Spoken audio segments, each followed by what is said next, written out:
Chers amis téléspectateurs d'État Santé, nous vous saluons au nom du Seigneur Jésus-Christ. Le messager des derniers temps. Nous bénissons le nom du Seigneur pour votre vie. Nous saluons tous les collègues pasteurs et tous ceux qui nous suivent chaque vendredi à 21h30 sur cette antenne.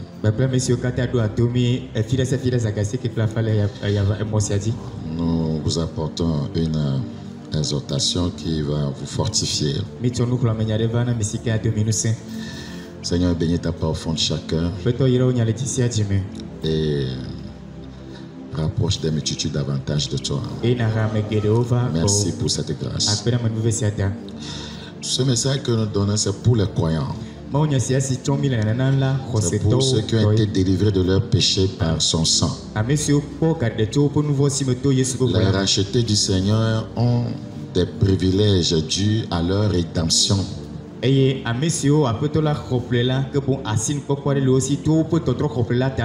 C'est pourquoi le croyant doit s'approprier de toutes les moyens de grâce que le Seigneur lui accorde afin d'avancer dans ce royaume.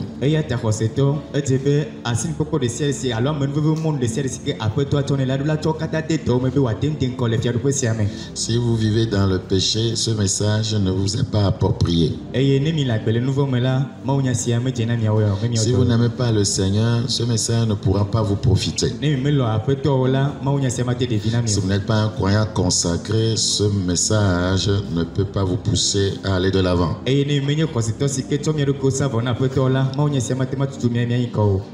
Le langage qui active les miracles, c'est un langage que doivent parler les saints.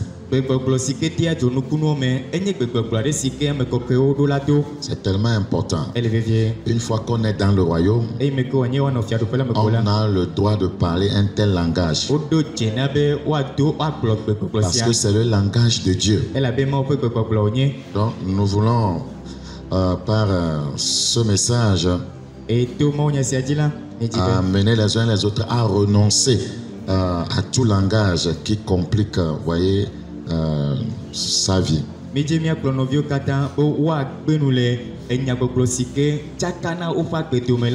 Tout langage qui vous freine dans la vie et vous ferme les portes, vous devez renoncer à de tels langages. Il y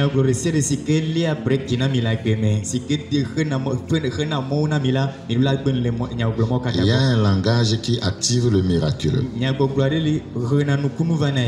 a un langage qui active le surnaturel. Dans Jean chapitre 8, le verset 43. Jean chapitre 8, le verset 43. Pourquoi ne comprenez-vous pas mon langage? Vous voyez, quand vous êtes charnel, vous ne pouvez pas comprendre le langage de Christ. Quand vous n'aimez pas écouter la parole de Dieu, quand votre vie ne s'aligne pas sur la parole de Dieu, il vous sera difficile, voyez, de parler le langage de Dieu. Pourquoi ne comprenez-vous pas mon langage? Parce que vous ne pouvez écouter ma parole. Vous voyez, le langage de Dieu, voyez, est différent du langage des hommes. C'est pourquoi il dit que ses pensées ne sont pas nos pensées. Parce que c'est ce qu'on pense qu'on dit.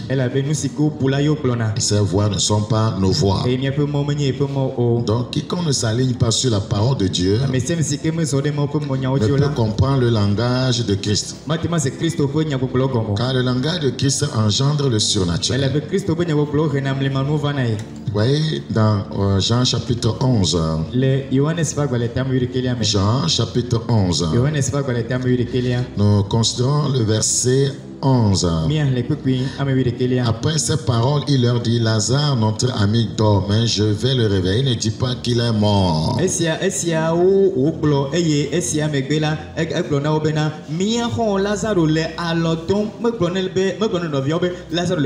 Lazare était bien mort. Mais Christ devait, vous voyez, parler un langage qui active le surnaturel. Lazare, notre ami, vous voyez, n'est pas mort. mort, il dort. C'est ce qu'il est en train de dire.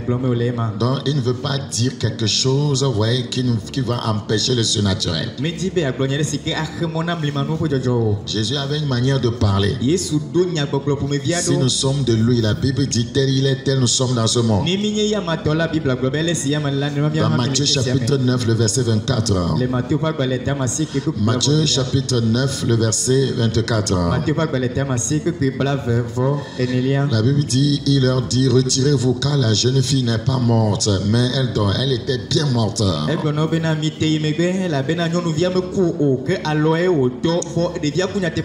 C'était la fille de Jairus. Le Seigneur dit, voyez, elle n'est pas morte. Voyez, elle est en train de dormir. Et il se moquait de lui. Lorsque vous parlez le langage de Dieu, les gens se moqueront de vous. Les gens vous critiqueront. Mais c'est le seul langage, voyez, qui vous amène, voyez, à expérimenter le surnaturel. Paul aussi avait adopté le langage de Dieu. Le langage qui, voyez, engendre le surnaturel. Dans Actes chapitre 20, le verset 9. Acte 29. Vous allez le lire rapidement en éveil. Eye deka kuyade enkoye nye otiho bobono fesrenu eye odo aloye emevi le polo kwenya koklo titianti esi alonui la egeto etisasra etolia divatze ani eyoyi dakwe oku. Oh, un jeune homme nommé Eutychus qui était assis sur la fenêtre s'endormit profondément pendant le long discours de Paul. Entraîné par le sommeil, il tomba du 3e étage en bas et il fut relevé mort. Ce sont les conséquences, voyez, du sommeil, voyez, au cours d'une prédication. Eutychus n'était pas concentré. Il se plaignait qu'il fait trop chaud dans la salle. Et il a trouvé une place, voyez, sur la fenêtre. Il s'est assis à cheval. Et il a été en train de jouir, voyez, de la brise, voyez, du vent frais. Et il était distrait. Il pouvait voir Akouavi qui passait de l'autre côté complètement nu. Donc le vent, voyez, l'aidant, il a commencé à dormir. La Bible dit il ne dormait pas légèrement, un profond sommeil. Pendant que Paul était en train de prêcher, pendant que Paul donnait des principes pour réussir sa vie, pendant que Paul, voyez, donnait des orientations pour aller loin avec Dieu, pendant que les gens étaient impactés au cours du message, Eutychus dormait. Donc son résultat ne peut être que la mort. Eutychus est tombé comme un lézard. Et la Bible dit il fut relevé mort. Mais Paul étant descendu, se penchant sur lui et le prit dans ses bras en disant ce que vous dites devant une situation très importante. Ce qui sort de votre bouche, voyez, dans chaque situation importante, si vous voulez activer le miraculeux.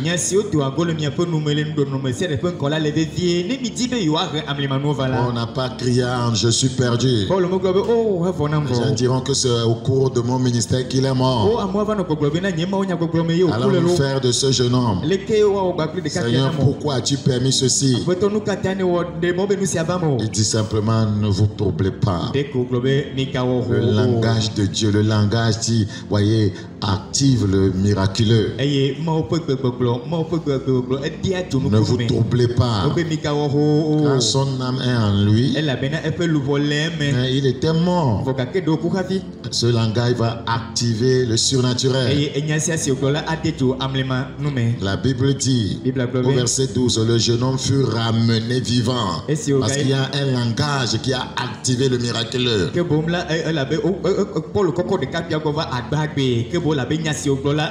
ce fut le sujet d'une grande consolation. La plupart des croyants, voyez, s'enterrent vivants par le langage. Si nous apprenons le langage, voyez, qui active le surnaturel, nous allons commencer à expérimenter des miracles pas possibles. Bien sûr, dans nos vies. Et nos vies seront épanouies. Notre langage doit nous identifier à Christ. C'est-à-dire comment Christ parle, c'est comme ça nous parlons. C'est ainsi que notre langage s'identifie, voyez, au langage de notre Seigneur.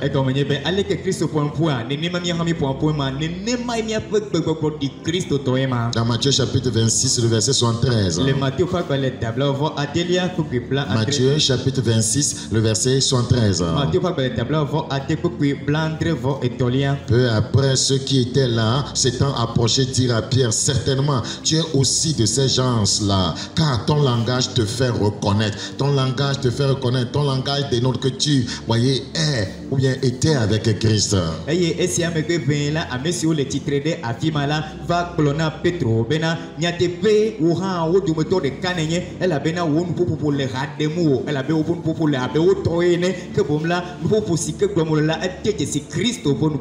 La manière dont nous parlons, voyez, doit nous identifier à celui à qui nous appartenons.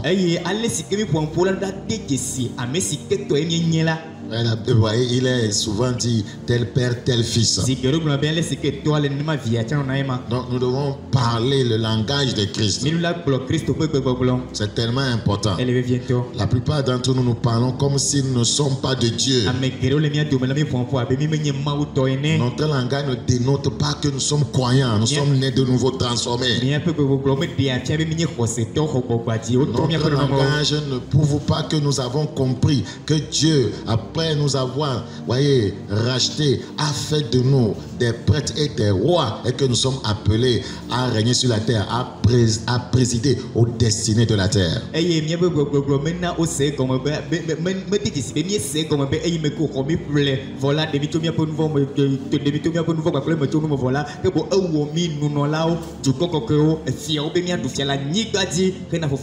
Beaucoup de quoi adopter le langage de la crainte.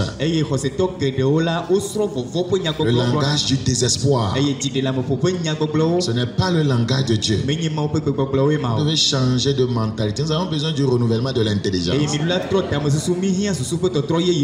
Le langage des mondains, des gens irrégénérés, voyez, a l'habitude de nous impacter. Nous devons comprendre que nous sommes carrément dans un autre royaume. Quand on est français, on parle le français. C'est tellement important. Si vous êtes Kotokoli, vous parlez Kotokoli. Si vous êtes Loso, vous parlez le Loso. Soit vous n'êtes pas de là, vous apprenez un autre langage. Vous pouvez ne pas être élevé, mais apprendre l'élevé. Quand vous naissez de nouveau, vous apprenez le langage de Dieu. Normalement, un enfant qui est né dans une famille adopte le langage qu'on parle dans la famille. En principe, ça devait se faire de soi. Si vous êtes né de Dieu, vous devez parler le langage de Dieu. Si c'est le Seigneur, voyez, qui vous a entretenu depuis votre nouvelle naissance, vous devez apprendre à parler comme lui.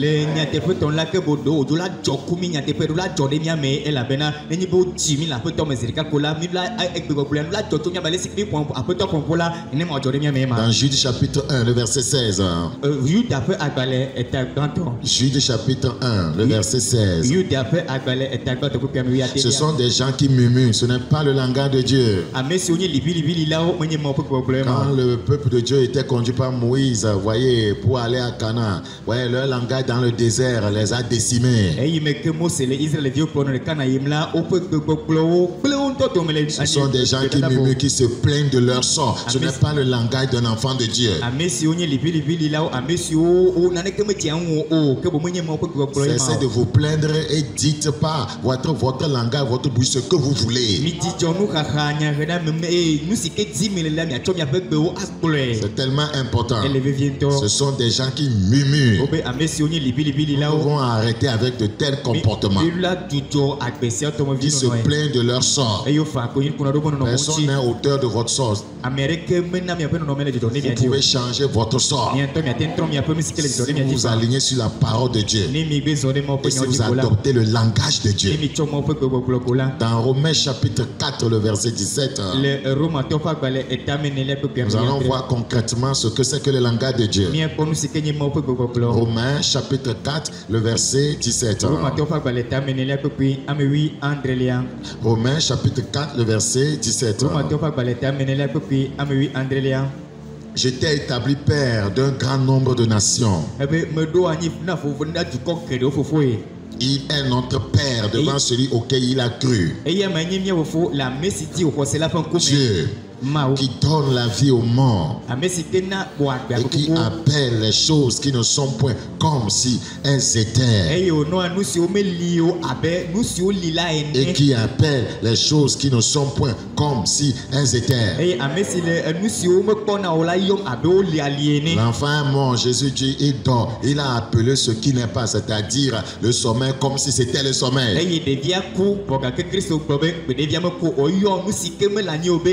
C'est ça le langage de Dieu. Il appelle les choses qui ne sont point comme si elles étaient. Dans ce passage, nous découvrons le langage de Dieu. Ici, Abraham n'avait pas encore d'enfant. Mais Dieu lui parlait comme s'il en avait. C'est comme ça que Dieu active le miracle. Il n'avait pas encore d'enfant. Dieu dit, je t'ai établi père. Un père, c'est sur des enfants. Il n'a pas encore d'enfant. Dieu dit que tu es un père.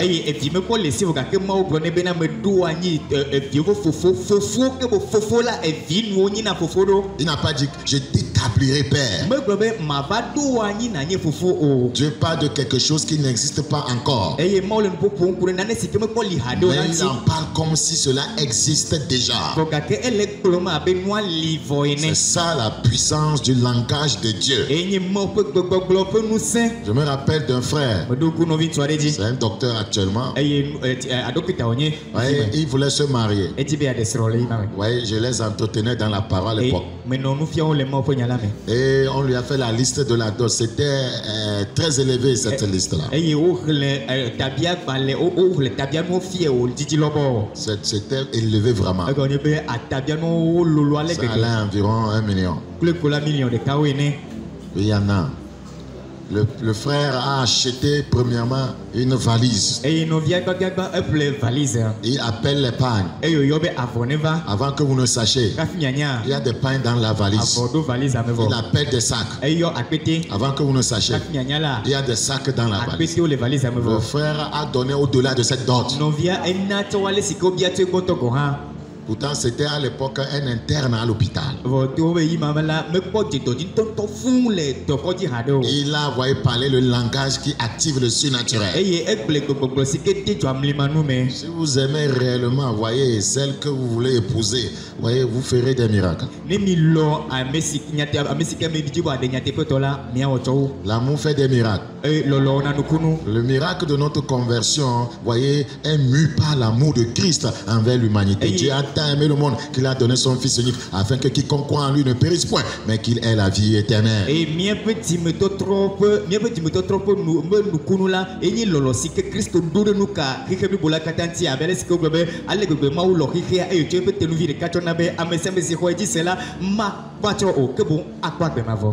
Les choses qui ne sont pas encore, je les appelle comme si elles étaient.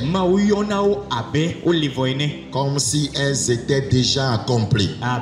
Retournons au verset 17 de Romains chapitre 4. Je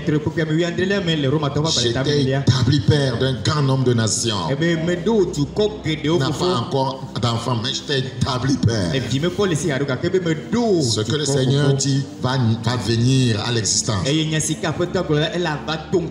Seigneur établit père, pas d'une seule personne, des nations. Il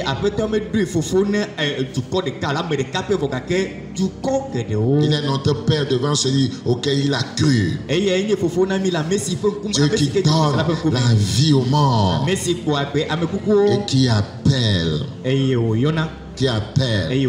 Appelé ici, c'est Kaleo en grec.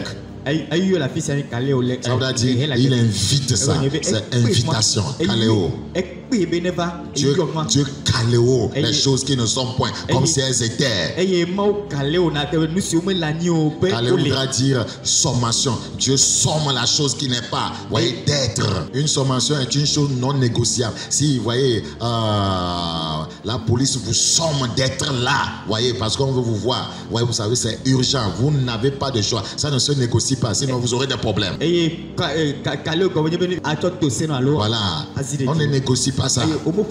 C'est que quand Dieu dit c'est non négociable. Donc il donne une sommation à quelque chose qui n'existe pas encore. C'est comme ça il parle. Il somme les choses. C'est le langage que doit adopter un enfant de Dieu qui veut aller loin dans le royaume.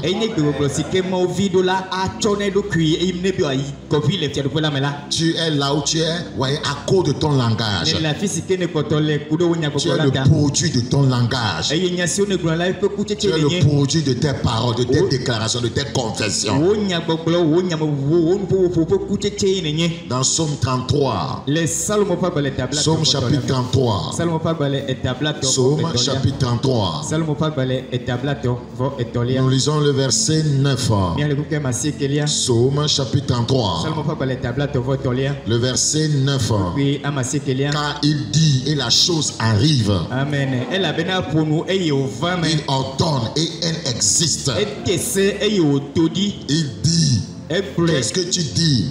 Ce que tu dis, c'est ce qui va exister. Je suis malade, ça va exister. Je suis pauvre, ça va exister. Je ne peux pas m'en sortir, ça va exister. Moi, je suis condamné au chômage, ça va exister. Je ne crois pas que je peux me marier, ça va exister. Ce que tu dis, c'est ce qui arrive. Voyez, c'est pourquoi il faut dire, voyez, les choses que Dieu dit. Va chercher les choses que Dieu dit sur toi et dis-les. Car il dit et la chose arrive. Et la chose arrive. La chose, voyez, qui est dite, voyez, commence à se manifester dans le surnaturel avant, voyez, de se faire voir sur le plan naturel. C'est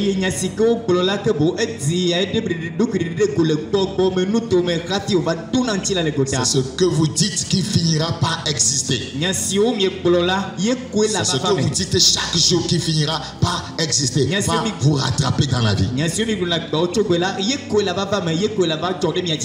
Donc le langage de Dieu, c'est de dire ce qu'il veut voir. Ce qu'il veut voir exister, c'est ce qu'il dit. Et la chose finit par exister, par paraître. Donc nous sommes appelés à apprendre à parler comme notre Père. Notre Père ordonne ce qu'il veut voir et cela se réalise. Un roi ne négocie pas, ne commande pas, il ordonne. Nous devons prendre notre position de roi et de prêtre. Ne vous inquiétez pas que vous avez parlé et vous n'avez pas vu ça immédiatement. Voilà, ça vient de quelque part. Ce que vous avez l'habitude de dire, c'est ce qui finira par exister.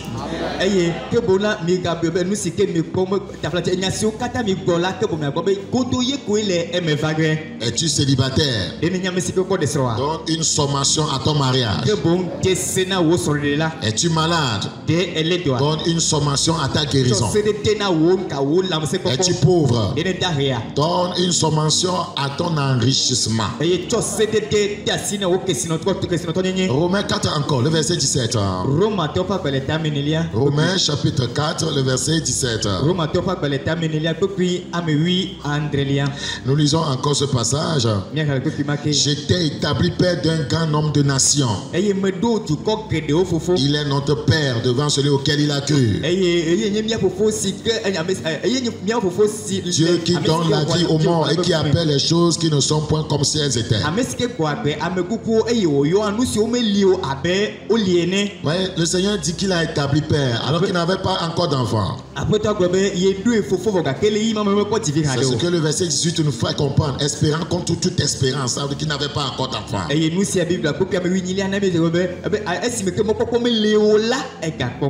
crut ce que Dieu lui a dit, je t'ai établi Père. Il crut en sorte qu'il devint Père d'un grand nombre de nations. Il crut ce que Dieu a dit.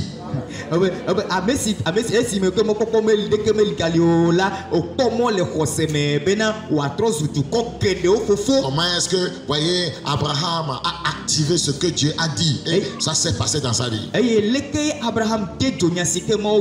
Comment a-t-il activé le fait que Dieu dise, voyez, je t'ai établi Père, tu es Père alors qu'il n'avait pas encore d'enfant?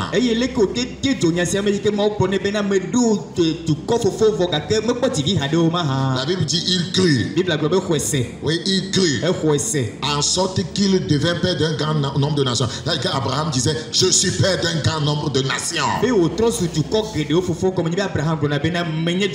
Abraham, tu n'as pas encore d'enfant. Je suis Père d'un grand nombre de nations. Oh, Abraham, Dieu t'a-t-il abandonné? Je suis Père d'un grand nombre de nations. Abraham, tu vas mourir sans enfant. Je suis Père d'un grand nombre de nations. Voilà, c'est comme ça on active le surnaturel en se fondant sur ce que Dieu dit. C'est pourquoi il faut aller chercher ce que Dieu dit sur toi en tant que son enfant.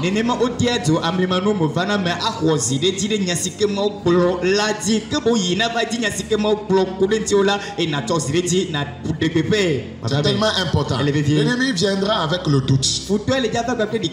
Voyez, quand tu doutes, va encore vers les Écritures. Va encore écouter ce que Dieu a dit et ta foi sera ravivée. Amen. Il va arriver, Abraham va penser que c'est Eliezer qui sera héritier. Voyez, et il va aller vers Dieu. Dieu va lui rappeler à l'ordre. Ce ne sera pas lui.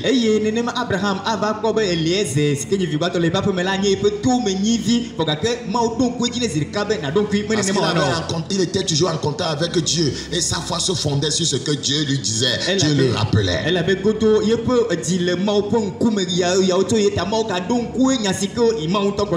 C'est tellement important. Tu déclares ce que Dieu t'a dit. Je serai Père d'un grand nombre de nations. Abraham, ce n'est pas possible. Hein? Sarah a 90 ans. Toi, tu as 100 ans. Je suis le père d'un grand nombre de nations.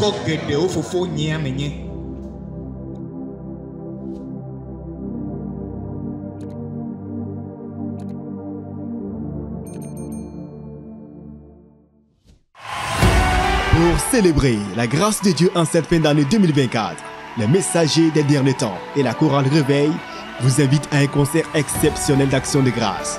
Rendez-vous le 25 décembre 2024 à 14h pour des moments intenses d'adoration, de louange et de gratitude avec l'évangéliste Bakuya Yasme. Venez vibrer au son des mélodies inspirées de la chorale Réveil et abonder en action de grâce. Rejoignez-nous le 25 décembre au siège des messagers des derniers temps, si à Agwekakabeli, derrière le stade JCA, à 100 mètres dans le cœur de l'Umécar Le Bleu, au rond-point BKS1. Pour plus d'informations, contactez le 91 587 67 ou le 70 47 07 72. Venez et célébrons ensemble les bontés de l'Éternel pour une fin d'année mémorable couverte de sa grâce.